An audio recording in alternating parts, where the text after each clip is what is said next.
Quality हमें जितनी तारीफ करें उतनी कम है. जाना है तो जा has two different versions which is being, I think it's happening for the first time. That's remarkable. What do you have to say? How did the journey happen?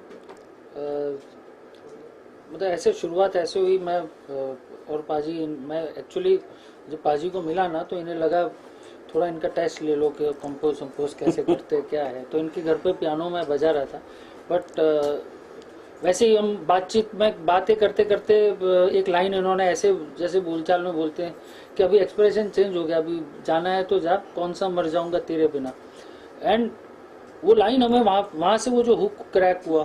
Then we started composing. फिर हमने वहीं पर इनके घर पर ही इनके office में हमने पियानो पे उसको पूरा स्ट्रक्चर बना लिया. बट फिर इनका कुमार जी का एक्सप्रेशन था कि उसमें एक मतलब दर्द नहीं है कि life is about move on. वो एंगर भी है कि तो वो वाला वर्जन जो है वो हमारा मेन वर्जन है. बट जब मैंने गाना समझा तो मुझे उसके अंदर में वो एक सैडनेस भी लगी कि नहीं, मतलब कह रहा है लड़का कि हाँ जाना है तो जा, कौन सा मर जाऊंगा तेरे बिना, पर उसके बाद भी वो अंदर ही अंदर मर भी रहा है. और उस हिसाब से वो दो कॉन्सेप्ट बने थे. फिर इरफान जब आए तब हमने दोनों ने स्टार्ट किया उसको एक्सप्लोर करना. And the best part is Irfan की बहुत कम सिंगर्स ऐसे होते हैं जो अपने ही गाने के दो मूड को बखूबी निभाएं और दोनों बिल्कुल अलग लगे. सो पाजी तो अच्छा लिखते ही हैं और उसकी राइटिंग भी बहुत मॉडर्न और यूनिक राइटिंग है. और कंपोजिशन में पहले जब बना रहे थे तो उसका कंपोज करने में एक ही ऑब्जेक्टिव था कि उसको लार्जर देन लाइफ बनाना है. सो और वो वाला जो पेन पैथोस है, एंगर है, तो वी यूज डिस्टॉर्शन गिटार भी है, साथ में वायलेंस के रन भी हैं. तो musically that is too rich. और जो सेकंड वर्जन था वो हमने सोचा नहीं था बनाने का. बट जब हमने पहला गाना रिलीज किया तो उसके 15 दिन में कुछ 1.5 लाख के ऊपर रील्स बनी, जो इंस्टाग्राम के ऊपर में रील्स वगैरह बनी. लोगों को बहुत पसंद आया और उसमें बहुत से रिक्वेस्ट ऐसे आ रहे थे जो सिंगर्स के थे जो उसके कवर्स बनाते जा रहे थे और वो कह रहे थे they wanted to hear him singing unplugged version. सो हमने बोला हम अनप्लग्ड नहीं करते, let's try a different concept all together. उसको वापस से, क्योंकि अनप्लग्ड में क्या होता है जैसा आपने गाया उसी मूड को आप वापस कैरी करते हैं. सो हमने उसी गाने को रिविजिट करके नया एक्सप्लोर किया and that is how it happened. Creatively बात की जाए, as a layman we just know this one version of a song and as you said unplugged. पर जब आप उसको compose करते हैं, the different elements, different emotions, but to get that again creatively it's a challenge. So how easy or difficult that becomes? See, it is compose हमेशा करना it is difficult only ऐसा लगता है. But it is as simple as अगर आपका approach और concept पहले अगर clear है then it doesn't take time. तो और हमेशा गाने के लिए लोग मानते नहीं हैं. गाने के लिए सबसे इम्पोर्टेंट होता है कंपोजर, म्यूजिक, सिंगर कुछ भी करे, पर जब तक वो लिरिक्स नहीं होंगे, जब तक वो शब्द नहीं होंगे, वो ड्राइव नहीं कर सकते. पाजी ने लिखा ही उतना अच्छा था तो उसको जब उसको पढ़ते हैं ना, वो पढ़ते पढ़ते वो आपको ड्राइव करता है.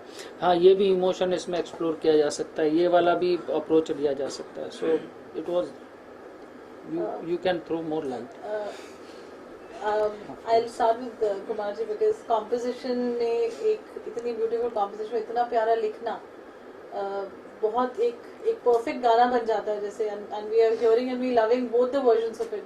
तो कुमार जी कैसा रहा पूरा पूरा एक जर्नी जो रही आप सबकी, एक नहीं दो गाने साथ भी करना? सिद्धार्थ ने आपको सब बता दिया, पूरी दोहराने की जरूरत नहीं. बट मैं इतने बोलूँगा, सिद्धार्थ आर्टिस्ट के हार्ट को समझते हैं और समझदार म्यूजिशियन है. ये कई बार होता है कि कंपोजर काम करता है आगे निकल जाता है, बट इनकी खासियत है ये अपनी पूरी टीम को साथ लेके चलना चाहते हैं. वो वही बात मुझे अच्छी लगती है कि मेरा बेसिक जुड़ने का एक एंगल ये भी इनके साथ है कि as a good human being है और आर्टिस्ट की कदर करते हैं.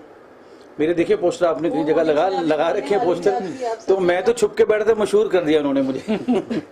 गाने बनते रहेंगे और गाने बनाएंगे. कई बार आपका एक्सपीरियंस जो होता है मैं इनका शेयर करता हूँ. जैसे ये लाइन आई, पियानो पे बैठे थे, इनको भी एक आग है अंदर, जुनून है करने का. वो जुनून जब होता है तो ऐसे धुनें बनती हैं, गाने बनते हैं लाइफ में. जो सेकंड वर्जन है उसमें एक अच्छी बात है कि वो उसमें लिरिक्स और ट्यून अपर लेवल पे है, म्यूजिशियन अपर लेवल पे गाने के साथ. और इरफान तो मतलब आप इरफान, कैसा रहा एक्सपीरियंस एक नहीं दो गानों का? एक आर्टिस्ट वर्जन आना, it's matter of pride and it's matter of you know acknowledgement कि एक आर्टिस्ट को एक you know as Kumar ji just said कि होर्डिंग पे आना, बिकॉज बहुत कम देखने को मिलता है। यू आइदर ये शायद किसी ने मुझे, मैं काफी देर से इंडस्ट्री में काम कर रहा हूँ, काफी गाने किए, पर ये सोच किसके पास नहीं आई थी, या फिर वो सोच आई नहीं होगी, करना भी चाहते होंगे तो नहीं हुआ, लेकिन सिद्धार्थ ने वो किया है। आई थिंक आर्टिस्ट को इतनी वैल्यू आगे लेके जाना, चलो नाम होता है राइटर्स का, सिंगर्स का, बट हर बार सिंगर्स ही होता था आगे। बट कितनी मोटिवेशन मिलती है Yes. आर्टिस्ट को इस चीज से, जो because marketing plays a very important role आज के टाइम में। कुछ तो लोग कितना- पोस्टर देख के तारीफ करते हैं, कुछ देखते हैं दिल में दबा लेते हैं तारीफ। इतना ही फर्क है बस में। इरफान, कैसी रही जर्नी एसके म्यूजिक वर्क्स के साथ? इतना ब्यूटीफुल गाना आपका जो इतना अप्रिशिएट हो रहा है, 1.5 लाख रील्स बन गई हैं, this this artistic version as we you know we really rightly we put it across, what you have to say? I can only say a big thank you to Siddharth ji कि इन्होंने इतना सोचा और एक गाने के पीछे इतनी मेहनत की इन्होंने कि ये बहुत बड़ी बात है। और as an artist, as a musician, lyricist हम कह सकते हैं, क्योंकि कुमार जी ने तो बहुत सारे गाने लिखे हैं, मैंने भी कुछ गाने गाए हैं फिल्मों में, बट कभी ऐसा कभी नहीं हुआ है कि हमारे किसी गाने को लेके हमारे फेस को होर्डिंग्स पे लगाया गया है, प्रमोट किया गया है, इतनी एग्रेसिवली प्रमोट किया गया है। तो ये सिद्धार्थ जी का जो विजन है और उनका जो उनका एक अप्रोच है कि म्यूजिशियंस और सिंगर्स को प्रायोरिटी मिलनी चाहिए गाने में, ये बहुत बड़ी बात है और हम आर्टिस्ट के लिए। So thank you so much Siddharth ji, आपने इतना सोचा और लोगों ने जेन्युइनली इतना प्यार भी दिया है, क्योंकि बात सिर्फ ये नहीं है कि आपने प्रमोट कर दिया और गाने को पुश किया, लोगों को पसंद भी आ रहा है। So that is the best part of it. So I am really happy to be associated with this song with SK music works. और ये गाना एक वर्जन बना, फिर लोगों ने पसंद किया, दूसरा वर्जन बना, वो भी बहुत पसंद किया जा रहा है अभी। So I am very very happy with the response. आपकी एसके म्यूजिक वर्क्स कंपनी के सीईओ ने हमें बताया कि आप जहाँ भी जा रहे हैं आप मॉब हो रहे हैं इस गाने को लेकर, people are loving it, they are asking you to you know sing the song. ये किसी और गाने की प्रमोशन पे जाते हैं, लेकिन गाना जाना तो जब एक्चुअली ये सच है, ये बिल्कुल सच है। मैं एक्चुअली मेरा भी 4 गाने और रिलीज हुए हैं, जाना है तो जाके अलावा भी। तो मैं एक दूसरे गाने को प्रमोट करने के लिए गया था एक जगह पर इंटरव्यू के लिए, बट वहाँ पे मुझे जाना है तो जा के बारे में पूछा गया, इस गाने का जिक्र किया गया। So it's a very good feeling. इससे पता चलता है कि गाना कितने लोगों के दिलों को छू रहा है। इसके बाद आपकी जर्नी बहुत इंटेंस रही है म्यूजिक को लेकर। आपकी म्यूजिक में वो साउंड समझ में आता है, it is larger than life. जैसे अभी हम ये गाना सुन रहे थे तो it was sounding like more like a film song, जो नहीं सुनने को मिलता है। तो you know what comes to your mind when you putting a song together with right instruments being used? See I always do it. गाना जो होता है ना वो एक ही बार बनता है और उसके बाद में फिर वो हमेशा के लिए हो जाता है। तो जब आप पहली बार में कोई चीज़ के लिए छोटा भी कॉम्प्रोमाइज करते देन इट वो आपको हमेशा लाइफ टाइम खटकता रहेगा। अब जैसे इस गाने में मेरे दिमाग में था कि मुझे इसको ऑर्केस्ट्रल करना ही है वो, सो हमने अतुल रानीगा ने उसको ऑर्केस्ट्रेट भी किया है, ऐश्वर्या ने प्रोग्रामिंग अच्छी की थी, बट वो चीज़ें मिसिंग थी। सो वी थॉट के चलो SOI, सिंस मेरा एक शो है perfect amalgamation, so I am connected with lot of musicians, तो SOI को साथ में हम करते रहते थे। So we had 26 violins recorded, Yashraj में हमने जाकर के उसे रिकॉर्ड किया। But that is the fun of making music के जब आप उसको एक एक चीज़ को समझ के और वो करते हो, क्योंकि as a musician what you enjoy, आप बाकी चीज़ें बाद में एंजॉय करते हो। जब लोग आपका गाना सुन के खुश हो रहे हैं उसकी खुशी तो मिलती है, पर सबसे पहले खुशी अपनी मिलनी चाहिए हमें बनाते समय, एक एक चीज़ करते समय उतनी डिटेल में करने में, वो सबसे बड़ा फन होता है। जैसे ये सिंगर हैं तो ये जब उस गाने को एंजॉय करेंगे, खुद जब तक एंजॉय नहीं करेंगे तब तक आप उसको आगे डिलीवर ही नहीं कर सकते। और रही बात आप जो प्रमोशन के कह रहे थे, so I just make clear, मैं as a Siddharth Kashyap as composer is different. Siddharth Kashyap for SK music works, जिसके SK म्यूजिक वर्क्स में जो हमारी CEO है सनोबर वो करती, बट हमारे एज ए रिकॉर्ड लेवल एक फिलोसॉफी शुरू से बिल्कुल क्लियर रही कि म्यूजिक कंपनी है और म्यूजिक रिकॉर्ड लेवल है, तो उसके लिए सबसे प्राइम इम्पोर्टेंट उसके आर्टिस्ट हैं। गाना बना है, गाने के लिए वीडियो बना है, वीडियो के लिए गाना है। फिल्म में उल्टा होता है, फिल्म बनी है तो फिल्म के लिए गाना बनाना है। हमारे यहाँ पर वो हमारी ये कहानी गढ़ना है तो हम कहानी बाद में गढ़ते, पहले हम गाना बनाते। और गाना अगर बना हुआ है तो सबसे पहले उसमें सबसे इम्पोर्टेंट कंपोजर, लिरिक राइटर और सिंगर। सो उस फिलोसॉफी को हम पूरी मेंटेन कर रखते हैं, and that is how we have a vision, and that is why we are a different record level than all of the record level which are there. वो कैसे कर रहे हैं उससे मुझे कुछ भी नहीं, but as a owner of a record लेवल और being an artist I would always ensure कि सबसे पहले जो मकाम आर्टिस्ट को मिलना चाहिए वो मिले, और उसके साथ में फिर चीजें फॉलो हो जाती है। कुमार जी, कुछ इंटरेस्टिंग जब आप और सिद्धार्थ जी बैठकर जाम कर रहे थे इन टर्म्स ऑफ कि लिरिक्स है, कुछ ऐसा कुछ एक होता है आपका भी एक व्यू पॉइंट, सिद्धार्थ जी का, एनी क्लैशेस एनीवे? हम गाने के लिए मिलते ही नहीं है बेसिकली, हम बैठते और गाना बन जाते हैं।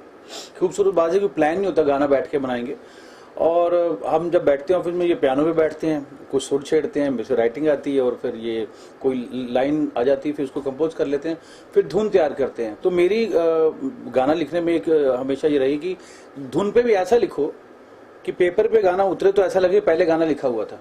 सफाई इतनी होनी चाहिए ट्यून पे लिखने की। तो इनकी अच्छी बात है, राइटिंग को समझते हैं और शायर के दिल की बात को समझते हैं। शायर तो मैं हूं नहीं बेसिकली, बट गीतकार हूं लाइफ में, तो मेरे से ये अच्छी चीज एक्सपेक्ट करते हैं। मैं भी अभी और भी इनके लिए लिखना है, मुझे हमेशा बोलते हैं मेरी धुनों पे भी लिखो और धुनें पढ़ी। मैं वक्त के साथ हर धुन वक्त एक गाने की अपनी डेस्टिनी होती है, उस टाइम पे उस गाने पे भी लिखेंगे। अभी जैसे जाना तो जा, इसमें एक बात है इनसिक्योरिटी जो इश्क में होती है कि चल कोई बोलता है ना मैं चला गया तो तेरा होगा क्या, तो मैं बोला जाना तो जा, कौन सा मर जाऊंगा तेरे में। जब आप गाना अपना फाइनल आपने देखा जो 2 वर्जन्स, आपका फेवरेट वर्जन कौन सा है? मेरे दोनों ही वर्जन अच्छे। एक तो कमर्शियल पूरा है, एक आर्टिस्ट वर्जन जिसमें इंटरनेशनल फील है। जी हैज डायरेक्टेड ना, और डायरेक्ट किया। जब मैंने देखा था मुझे एक जैसे इंटरनेशनल वीडियोस आते हैं उसका पूरा एक फील है गाने के अंदर। और वायलिन वाले अब क्या है उनका नाम? DL। तो आज तक ये आर्टिस्ट भी जैसे वायलिन प्लेयर है, उनको कभी वीडियो में आए नहीं थे, तो सिद्धार्थ इनको क्रेडिट जाता है इस बात का भी, वो वीडियो के अंदर है, वो भी बहुत बड़ी बात है। फन, आपका फेवरेट वर्जन? आई थिंक हम तीनों में से कोई भी एक चुन नहीं पाएगा क्योंकि दोनों ही वर्जन हमारे वर्जन है और बहुत ही प्यार से बहुत एफर्ट डाल के हमने दोनों वर्जन बनाए हैं, तो I can choose one. But मैं सिद्धार्थ जी की एक बात को टेस्टिफाई करना चाहूँगा जो उन्होंने बोला था कि आर्टिस्ट को हम गाना बनाते हैं और उसके फिर बाद सब चीज़ें होती हैं, क्योंकि मैंने भी जितनी भी फिल्मों में गाने गाए हैं तो अक्सर ये होता है कि ये फिल्म है, ये तो ऑलमोस्ट 8 से 9 गाने हैं जो कि लाइंड अप हैं टिल सितंबर तक, हमारे अलग अलग डेट्स पे रिलीज है। Now the next one which is releasing on 15th या 16th को हम रिलीज करेंगे। That is different. पहला गाना दुआ करो था, दूसरा गाना ये जाना है तो जाके 2 वर्जन्स हुए। नाउ द तीसरा वाला हमारा गाना है जो 15-16 जून को कर रहे हैं, वो छम्मो है। It is an item song, Shakeel Azmi ji ने लिखा हुआ है। उसके बाद में एक मेहरबा है टेरेंस लुइस के साथ में, हमने एक वीडियो किया है, उन्होंने बहुत अच्छा किरदार निभाया उसके अंदर। एंड दैट सॉन्ग 3 लोगों ने मिलके गाया है, ईशान ने, सुमेधा ने और राजा हसन ने, और उसे लिखा रकीब आलम ने। इसके बाद में फिर पाजी का एक और गाना है जो कि बहुत इंटरेस्टिंग लगेगा आप लोगों को, जिसमें हम एक आर्टिस्ट को लॉन्च कर रहे हैं। विश्वा कलकत्ता की लड़की है, और वो और प्रतीक सहजपाल उसके अंदर फीचर्ड है, और वो होगा 15-17 जुलाई के आसपास। और वो बिल्कुल ही मॉडर्न अपबीट गाना है कि एक गोल्ड डिगर सॉन्ग जिसे बोलते हैं वैसा हमने बनाया है। मतलब करते रहेंगे नॉन स्टॉप। देन उसके लाइनअप के मध्य करीब करीब काफ़ी लाइनअप है। उसके आगे अल्तुमश के 3 गाने हैं, और मधुर शर्मा एक बहुत अच्छे सिंगर है, मेरे अच्छे दोस्त हैं। एक मैंने वो एक बैरल मेंशन में एक बार वो गा रहे थे, तब मैंने सुना, तब मैंने उसे बुलाया, और भोपाल से ही है। तो मैंने कहा कि क्योंकि मैं MP से हूँ तो थोड़ा सा MP वालों से ज़्यादा प्यार हो जाता है, तो पंजाब वालों से तो करना पड़ता है ना। तो उनके साथ में एक गाना हमारा लाइंड अप है which would come in September. We really enjoyed it. तो कैसी पूरी when you put the project together, we saw Gautam and he's looking very different than what he's been seen before.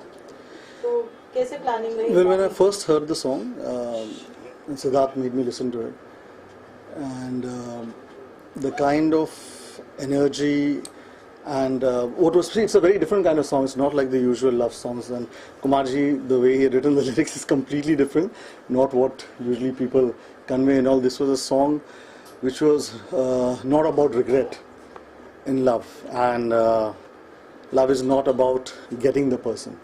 So then I made up a story, and Siddharth helped me. He said, let's do it this way, let's do it that way, and that's how we formed the entire thing. And then the first person that came into my mind actually was Gautam, because we needed that Kabir Singh kind of angle to it, and I think he was perfect for that role. I can't see anybody else doing that role. So yeah, that's how we got him in. And then we wanted a very good actor because she had to be beautiful, and I had just done an ad film with Naira Banerjee. So when I saw her perform, so I suggested to Siddharth that I think we should take her. So we met her and everything, and that's how the whole thing came. You know, they both are playing their part, and it's so effortless when you watch them. So उनकी chemistry कैसी रही set पे? You know, how was it? How we shot in Goa, I guess. Yeah, we shot the song in Goa, and they were fantastic on the set. They just knew exactly what to convey, their emotions and everything, and it came out very well. So we didn't have to put too much of effort. I just used to explain to them this shot, and one take they used to both do it. So they were fab, I guess. इस गाने का कितना role रहता है जब आप एक गाना conceptualize करते हैं and you discuss with Siddharth, because it's a very well well arranged music which has every instrument is heard in its uniqueness. तो वो कैसे पूरा process रहता है? How did you and Siddharth ji सबसे पहले वो वीडियो से वो गाने के वजह से ही बनता है गाना नहीं है तो वीडियो ही नहीं बनेगा. तो जो गाने का रिक्वायरमेंट है, the mood, the actors, the story telling, everything has to be designed around the song. So obviously with all the kind of music he has put into the lyrics, that's how we designed the entire song. So obviously the song is it, because it's because of the song the video has been made. Sir, आपका कुछ feedback रहा जब आप लोग decide कर रहे थे गाना कैसे होना चाहिए, कहाँ शूट हम लोग करना है? स्टोरी के ऊपर बहुत वर्क किया, एंड आई डू इट. जैसे जितना गाने पे हम काम करते हैं उतना ही जो वीडियो हम बना रहे हैं, जो एसके म्यूजिक वर्क्स में हम बना रहे हैं, तो हमारी सीईओ सोनोवर भी है, she is also very much involve, the whole team is involve. But we make sure के हम ऐसे रैंडम खाली विजुअल्स लेकर के ना बनाएं, कुछ ना कुछ नया करें. बिकॉज जब अभी हम गाने में कितना भी नया कर दें, लेकिन जब देखने में नहीं लगेगा तो लोगों को एक अच्छा नहीं लगेगा. सो इसके लिए हमने उस स्टोरी के ऊपर वर्क किया. देखिए, आप दुआ करो भी देखोगे तो it has a very different approach and story for that song. वरना गाने को सुन के कभी लगता नहीं कि वो हार्ट ब्रेक के गाने पे इस प्रकार का वीडियो. ये वाला जाना है तो जब भी बना रहे थे तो अजीज और हम गौतम और नायरा के साथ में जो हमने स्टोरी गढ़ी थी, but I was very sure कि इसमें एक यूनिक चीज़ होनी चाहिए, और वो यूनिक चीज़ उस गाने में है. मतलब वो लड़का कितना भी हो जाए, उसकी शादी में जाकर के उसको जो नेकलेस उससे टूटा था वो नेकलेस जाकर के उसके हाथ में रख देता है, एंड वो हैप्पी नोट पे एंड करता है. ठीक है भाई, अब तुम आगे बढ़ी रही हो तो तुम बढ़ो, बट मैं जैसा हूँ मैं वैसा हूँ. So that was the modern expression उसमें किया. उसी तरीके से विल सी ये जो आर्टिस्ट वर्जन किया, आर्ची इज फीचर्ड देयर.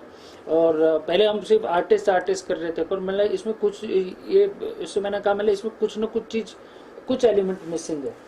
मतलब वरना हम म्यूजिक, क्योंकि हम तो म्यूजिशियन लोग हैं ना, मैं पियानो बजा लूंगा, ये गाना गा लेगा, पर वो पूरा अतुल जी हैं पियानी का बजा लेंगे, डीएल वायलिन पे एक्सप्रेशन दे लेंगे.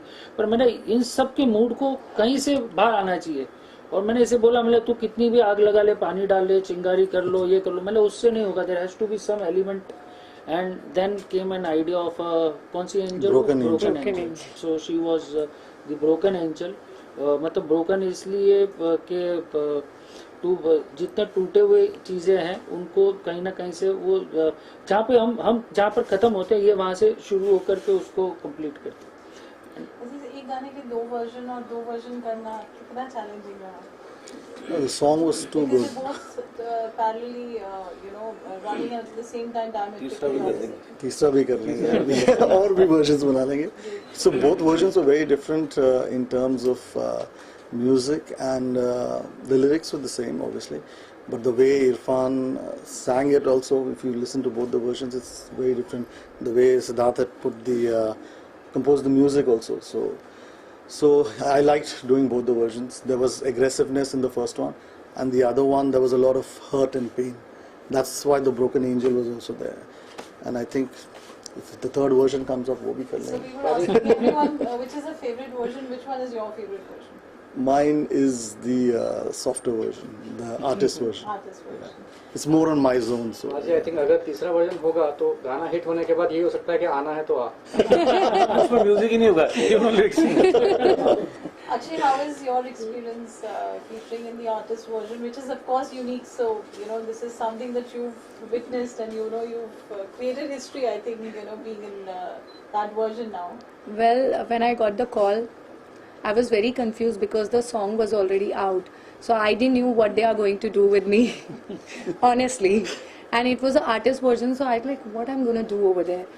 But when we start shooting, every frame, if you have seen the video, every frame is so larger than life.